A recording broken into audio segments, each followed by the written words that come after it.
Hi అండి, అందరికీ నమస్కారం. థాట్స్ ఆఫ్ తెలుగమ్మాయి ఛానల్కి స్వాగతం. నేను మీ లలిత కృష్ణ.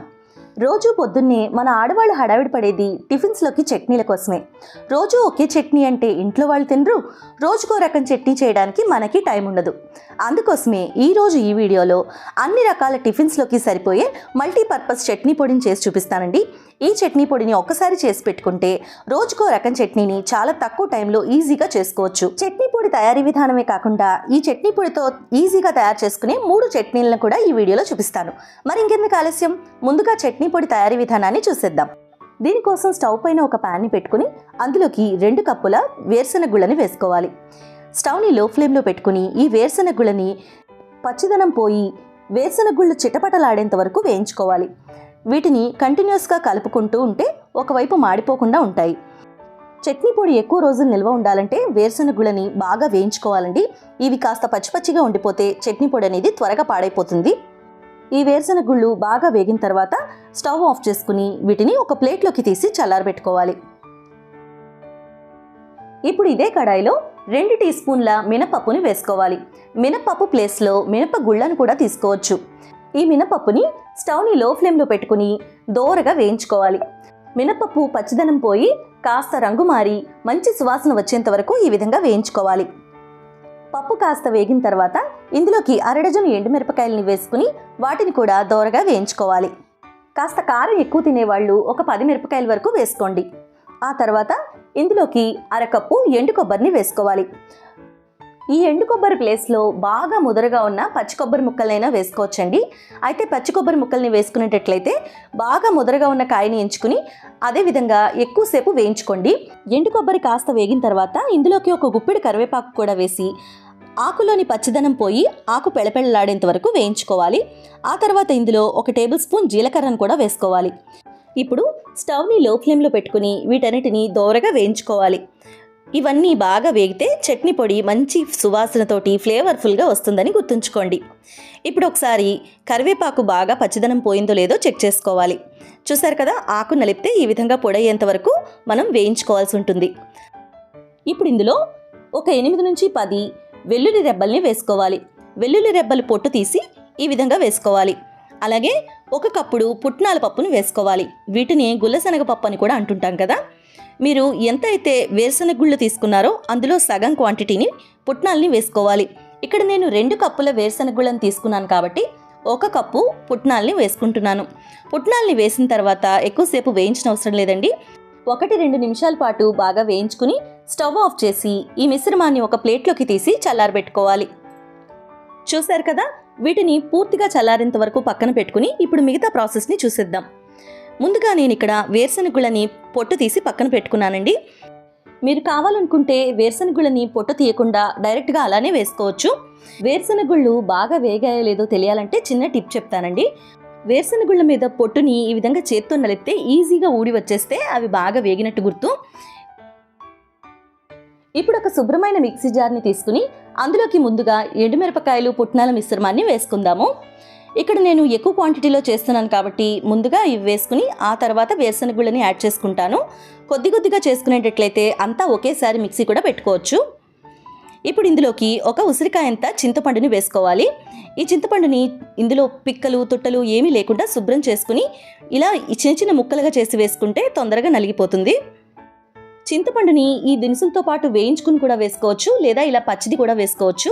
ఇప్పుడు 1 టీ స్పూన్ ఉప్పును కూడా వేసుకోవాలి. ఉప్పుని మీ రుచికి సరిపడా అడ్జస్ట్ చేసుకోండి. ఇప్పుడు వీటన్నిటిని ఒకసారి మెత్తని పొడిలాగా తయారు చేసుకోవాలి. చూసారు కదా, ఎక్కడా పలుకు అనేది లేకుండా ఇలా మెత్తని మిశ్రమంలాగా తయారు చేసుకున్న తర్వాత ఇందులోకి పొట్టు తీసి పక్కన పెట్టుకున్న వేరుశెనగ గుళ్ళను కూడా వేసుకోవాలి. ఇప్పుడు వీటన్నిటినీ కలిపి మరొకసారి మెత్తని పొడిలాగా తయారు చేసుకోవాలి. చూసారు కదా, అంతేనండి, ఎంతో ఈజీగా చేసుకునే మల్టీపర్పస్ చట్నీ పొడి రెడీ అయిపోయింది. ఇక్కడ ఇంకొక చిన్న టిప్ చెప్తానండి.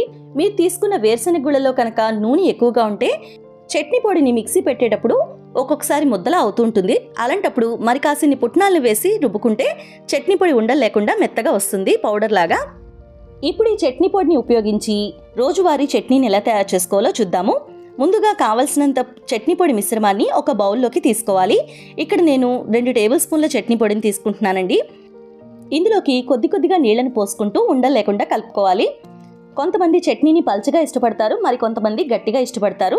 అందువల్ల మీ టేస్ట్కి తగినట్లుగా నీళ్లను పోసుకోండి. అయితే ఈ చట్నీ పొడి చల్లారిన తర్వాత మరి కాస్త గట్టి పడుతుంది. ఆవాలు తాలింపు గింజలతో ఇందులోకి పోపు వేసుకుంటే చిటికలో చట్నీ రెడీ అయిపోయినట్లే. ఇప్పుడు ఇదే చట్నీ పొడితో మరో చట్నీని చూద్దాము. దీనికోసం ప్యాన్లో 1 టేబుల్ స్పూన్ నూనెని వేడి చేసుకోవాలి. ఇందులోకి సన్నగా కట్ చేసిన ఒక ఉల్లిపాయని వేసుకోవాలి. ఈ ఉల్లిపాయ ముక్కల్ని కాస్త రంగు మారి పచ్చివాసన పోయేంత వరకు వేయించుకోవాలి.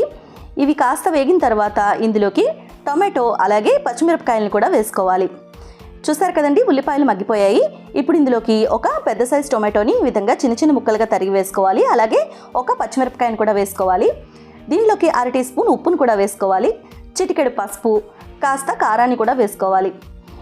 ఈ ఉప్పు కారాన్ని మీ టేస్ట్కి తగినట్లుగా అడ్జస్ట్ చేసుకోండి. ఇప్పుడు వీటన్నిటిని ఒకసారి బాగా వేయించుకుని మూత పెట్టి 2 నిమిషాల పాటు టొమాటోలు కాస్త మెత్తబడేంత వరకు వేయించుకోవాలి. చూసారు కదండి, టొమాటోలు మెత్తబడిపోయాయి. ఇప్పుడు వీటిని చల్లారబెట్టుకుని ఒక మిక్సీ జార్లోకి తీసుకోవాలి. ఇలా మిక్సీ జార్లోకి తీసుకున్న ఈ టొమాటో గుజ్జులోకి మనం ముందుగా తయారు చేసుకున్న చట్నీ పొడిని వేసుకోవాలి. ఇప్పుడు ఇందులో 3 టేబుల్ స్పూన్ల చట్నీ పొడిని వేస్తున్నానండి. మీరు ఎంతమంది కోసం చట్నీ చేస్తున్నారో దాన్ని బట్టి ఈ చట్నీ పొడి క్వాంటిటీని వేసుకోండి. ఇందులో తగినన్ని నీళ్లు పోసుకుని మెత్తని పేస్ట్ లాగా రుబ్బుకుంటే చిటికెలో టొమాటో పల్లి చట్నీ అనేది రెడీ అయిపోతుంది. ఈ చట్నీలోకి అయితే అసలు పోపు కూడా అవసరం లేదండి. మనం టొమాటోల్ని ఉడికించేటప్పుడే ఉప్పు కారం అన్నీ వేసాం కాబట్టి చాలా టేస్టీగా ఉంటుంది. ఇప్పుడు మరొక రకం చట్నీని చూద్దాము. ఇప్పుడు ఒక మిక్సీ జార్లోకి ఒక చిన్న కప్పుడు పుదీనా ఆకుల్ని వేసుకోవాలి. దీనికి రెట్టింపు పరిమాణంలో కొత్తిమీర ఆకుల్ని వేసుకోవాలి. అలాగే ఒక పచ్చిమిరపకాయని కూడా వేసుకోవాలి. ఇష్టమైన వాళ్ళు చిన్న అల్లం ముక్కను కూడా వేసుకోవచ్చు. నేను ఇక్కడ వేయడం లేదు. ఇప్పుడు ఇందులోకి మీకు కావలసిన పరిమాణంలో ఇక్కడ నేను 2 టేబుల్ స్పూన్ల చట్నీ పొడిని వేస్తున్నాను. అలాగే రుచికి సరిపడా ఉప్పును కూడా వేసుకోవాలి. ఇక్కడ నేను ఒక 1/2 టీ స్పూన్ ఉప్పును వేస్తున్నాను.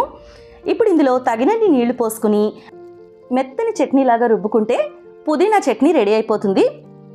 ఈ పుదీనా చట్నీని రుబ్బుకునేటప్పుడు ఒకేసారి ఎక్కువసేపు మిక్సీ పట్టకుండా మధ్యలో ఆపుకుంటూ మిక్సీ పట్టుకుంటే కనుక ఆకులు ఎక్కువగా నలిగిపోయి పసరు వాసన రాకుండా ఉంటాయి. చూసారు కదా, ఈ విధమైన కన్సిస్టెన్సీ వచ్చేలాగా చట్నీని రుబ్బుకోండి. ఈ చట్నీ అన్ని రకాల సౌత్ ఇండియన్ టిఫిన్స్లోకి చాలా బాగుంటుంది. ఇప్పుడు ఈ 3 చట్నీల్లోకి పోపును తయారు చేసి వేసుకుంటున్నానండి. కాస్త ఆవాలు, శనగపప్పు, మినపప్పు, జీలకర్ర, ఎండుమిర్చి, కరివేపాకుతోటి పోపును తయారు చేసుకుని ఈ చట్నీలోకి వేసుకుంటే చాలా బాగుంటుంది. ఇవే కాదండి, ఈ చట్నీ పొడి అనేది రెడీగా పెట్టుకుంటే మన క్రియేటివిటీని యూజ్ చేసి వారం రోజులు 7 రకాల చట్నీలని తయారు చేసుకోవచ్చు. చాలా తక్కువ టైంలో రకరకాల చట్నీలు చేయడానికి ఈ చట్నీ పొడి మీకు బాగా యూజ్ అవుతుందని అనుకుంటున్నాను. ఈ రెసిపీ కనుక మీకు నచ్చినట్లయితే మీ ఫ్రెండ్స్ అందరికీ కూడా షేర్ చేయండి. అలాగే ఇలాంటి మరిన్ని వీడియోల్ని మిస్ కాకుండా చూడాలనుకుంటే ఇప్పుడే మా థాట్స్ ఆఫ్ తెలుగమ్మాయి ఛానల్ని సబ్స్క్రైబ్ చేసుకోండి. Thank you.